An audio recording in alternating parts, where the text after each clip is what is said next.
Baik, Assalamualaikum warahmatullahi wabarakatuh.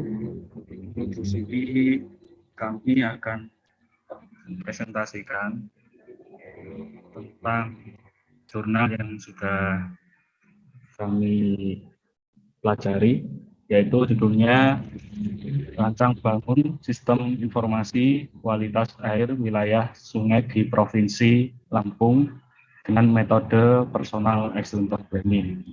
Di sini kami ada 4 orang. Pertama ada Alfian Maulana Aksan, Fajar Ali Akbar Zakaria, dan Gilang Firmansyah Widianto, dan juga ada Angga Prabu Inaya. Untuk yang sesi pertama ini, saya yang menyampaikan. Nama saya Fajar Ali Akbar Zakaria. Baik, untuk selanjutnya, untuk pembahasan ini, apa itu Personal Excellent Programming? Nah, di sini ada beberapa pengertian, ada 3 poin. Yang pertama, PXP merupakan metode pengembangan dari Extreme Programming yang disesuaikan agar dapat dikerjakan oleh pengembang tunggal. Yang kedua, metode PXP mempunyai keunggulan dari sisi kecepatan. Dengan menggunakan PXP, maka siklus hidup perangkat lunak menjadi lebih cepat. Yang ketiga, metode PXP memudahkan software developer dalam melakukan pengembangan perangkat lunak karena waktu siklus hidup yang cepat serta fase-fase yang tidak terlalu banyak. Selanjutnya, nah ini untuk tahapan metode Personal Excellent Programming ya. Nah, yang pertama ada recruitment, planning, selanjutnya ada iteration initialization, terus dilanjutkan dengan desain. Nah, jika desain sudah selesai, nanti dilanjutkan dengan implementasi. Sedangkan di dalam implementasi sendiri itu ada unit testing, kode, refaktor. Nah, jika proses implementasi sudah selesai, nanti dilanjutkan dengan sistem testing. Terus yang terakhir, retrospektif. Nah, bagaimana kira-kira penjelasan dari tahapan tersebut? Nah, berikut penjelasannya. Yang pertama, recruitment.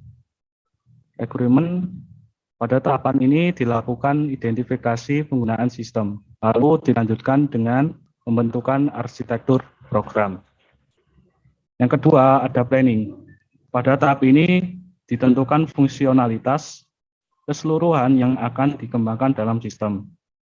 Ketiga, iteration initialization. Pada tahap ini, fungsionalitas yang sudah dibentuk dijabarkan menjadi terperinci dalam bentuk flowchart dan data flow diagram. Selanjutnya ada desain. Pada tahap ini, sistem mulai didesain mulai dari desain database dan desain antar muka. Yang kelima, ada implementation. Pada tahap ini mulai dilakukan pengodean sistem. Apabila kode selesai, kemudian kode tersebut diuji dalam unit testing.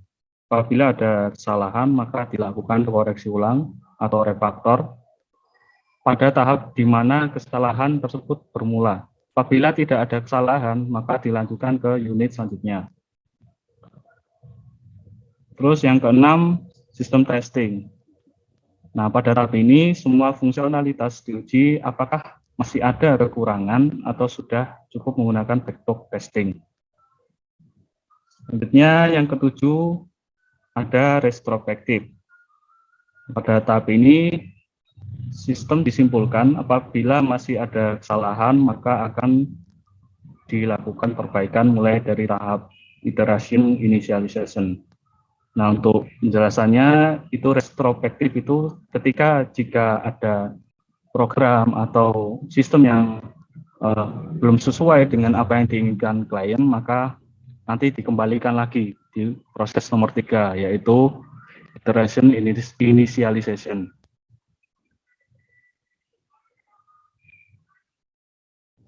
Oke, untuk hasil dan pembahasan akan disampaikan oleh Mas Alfian. Ya. Saya Alfian, saya di sini akan menyampaikan tentang hasil dan pembahasan. Nah, di sini ada requirement. Nah, pada requirement ini pengguna sistem adalah masyarakat secara umum dan admin sistem. Arsitektur program pada sistem yang dibangun ditunjukkan pada gambar di bawah ini. Nah, bisa dilihat pada gambar yang di bawah ini.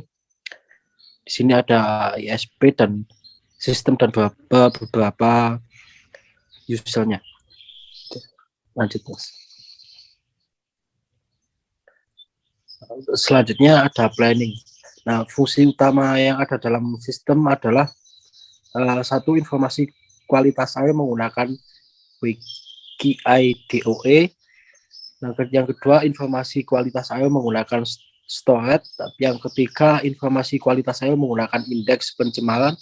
Dan yang terakhir itu ada informasi lokasi pos duga air.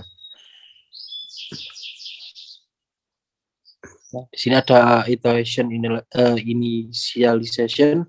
Pada tahap ini fungsionalitas yang sudah dibentuk dijabarkan menjadi lebih terperinci lagi dalam bentuk data flow diagram yang ditunjukkan pada gambar di bawah ini. Nah, bisa dilihat pada gambar di bawah ini ada user, ada sistem kualitas air, dan ada admin. Bisa lanjut, Mas. Nah, untuk selanjutnya ada desain. Nah, pada tahap ini sistem didesain mulai dari desain database dan desain antarmuka pengguna. Database sistem menggunakan 8 tabel, yaitu tabel admin, ada berita, counter, DTL parameter, questbook, TBL IP, TBL storage, dan TBL WGI. Desain antarmuka dari sistem yang dibangun dapat dilihat pada gambar di bawah ini. Nah, di sini ada header, ada panel kiri, halaman konten, panel kanan, dan footer seperti biasa. Lanjut. Implementation. Pada tahap ini mulai dilakukan pengoderan sistem. Hasil implementasi bisa dilihat pada gambar di bawah ini. Nah, di sini ada gambar dari sistemnya. Di situ di tengah ada halaman konten, di atasnya ada header, dan di kiri ada tabel kiri dan ada tabel kanannya. Lanjut, Mas. Sistem testing. Nah, untuk menguji sistem digunakan black box testing. Kriteria yang diuji ada 4 kriteria, yaitu fungsi yang tidak benar atau hilang, kesalahan antarmuka, kesalahan struktur data atau akses database eksternal, dan kesalahan kinerja sistem. Bisa lanjut lagi, Mas. Nah, retrospektif. Nah, hasil pengujian menunjukkan bahwa sistem yang dibangun berfungsi dengan baik. Bisa lanjut. Nah, kesimpulannya, yang pertama, sistem informasi kualitas air telah berhasil dibuat, dan yang kedua, berdasarkan hasil pengujian yang telah dilakukan, sistem dapat digunakan dengan baik. Nah, mungkin untuk dari saya kurang lebihnya seperti itu. Bisa dilanjutkan sama Mas Angga Prabu. Mas Angga Prabu, boleh silakan dilanjutkan. Baik, siap. Oke. Nama saya Angga Prabinaya. Di sini saya akan menyampaikan atau membahas kelebihan dan kekurangan metode PXP. Nah, di sini kelebihannya, yang pertama, menyederhanakan berbagai tahapan dalam proses pengembangan sehingga menjadi lebih adaptif dan fleksibel. Yang kedua, pembangunan sistem dibuat dengan lebih cepat. Yang ketiga, saling menjalin komunikasi yang baik antara developer dengan klien. Yang keempat, meningkatkan rasa kepuasan terhadap klien dan memperkecil biaya sistem dan risiko. Dan juga ada kekurangannya di sini. Yang pertama, klien yang menceritakan requirement kemungkinan besar belum lengkap, sehingga membuat tim developer harus selalu siap dengan perubahan dari klien, karena perubahan tersebut akan selalu diterima. Yang kedua, tidak dapat menentukan kode yang detail dari awal atau prinsip simplicity, dan juga anjuran untuk melakukan apa yang diperlukan hari itu juga. Yang ketiga, XP tidak memiliki sifat dokumentasi yang formal yang dibuat selama pembangunan, sehingga satu-satunya dokumentasi adalah dokumentasi awal yang diberikan oleh user. Oke, selanjutnya, kapan kita menggunakan metode PXP? Yang pertama itu, PXP digunakan dalam pengembangan sistem berskala kecil yang membutuhkan kecepatan dan ketetapan. Yang kedua, memakai desain yang sedikit dan menekankan dalam testing program atau aplikasi.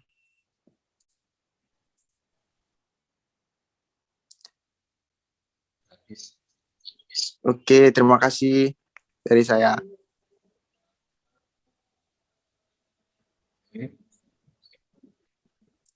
Aduh, Mas, saya nggak kebagian, Mas. Belum ya? Oh iya. Oh ya, baik. Loh,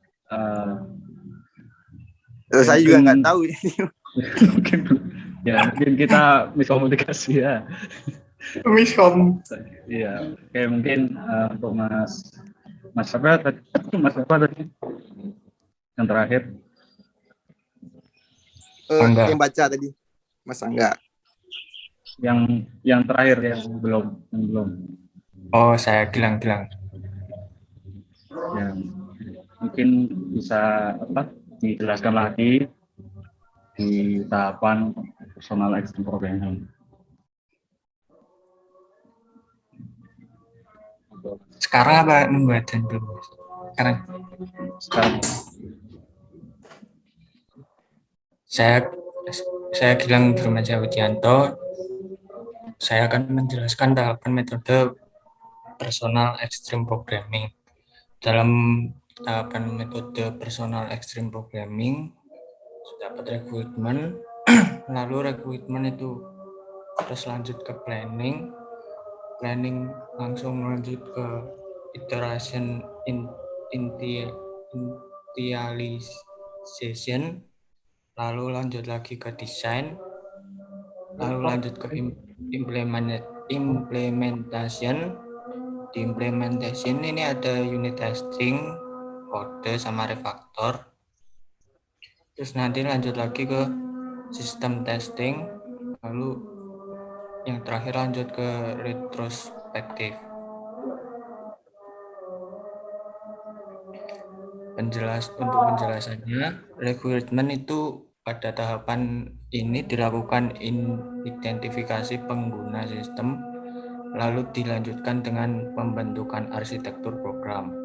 Yang kedua, planning. Pada tahap ini ditentukan fungsionalitas keseluruhan yang akan dikembangkan dalam sistem. Yang ketiga, iteration initialization. Pada tahap ini fungsionalitas yang sudah dibentuk dijabarkan menjadi terperinci dalam bentuk flowchart dan flow diagram. Yang keempat, desain. Pada tahap desain, sistem mulai didesain mulai dari desain database dan desain antar muka pengguna.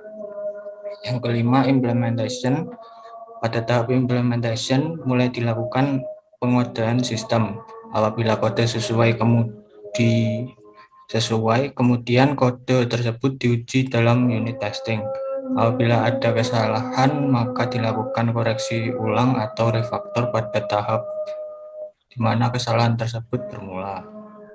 Apabila tidak ada kesalahan, maka dilanjutkan ke unit selanjutnya. Yang keenam, sistem testing. Di sistem testing ini, semua fungsionalitas diuji apakah masih ada kekurangan atau sudah cukup menggunakan black box testing. Yang ketujuh, retrospektif. Pada tahap retrospektif ini disimpulkan apabila masih ada kesalahan, maka akan dilakukan perbaikan mulai dari tahap iteration initialization. Oke, baik. Terima kasih. Mungkin itu presentasi dari kami tentang jurnal Rancang Bangun Sistem Informasi Kualitas Air Wilayah Sungai di Provinsi Lampung dengan metode Personal Extreme Programming. Nah, jadi tadi untuk kesimpulannya sudah disampaikan bahwa metode ini sangat efektif untuk digunakan di sistem informasi. Nah, mungkin itu saja presentasi dari kami. Kurang lebihnya kami mohon maaf. Billahi taufiq wal hidayah. Wassalamualaikum warahmatullahi wabarakatuh. Waalaikumsalam warahmatullahi wabarakatuh.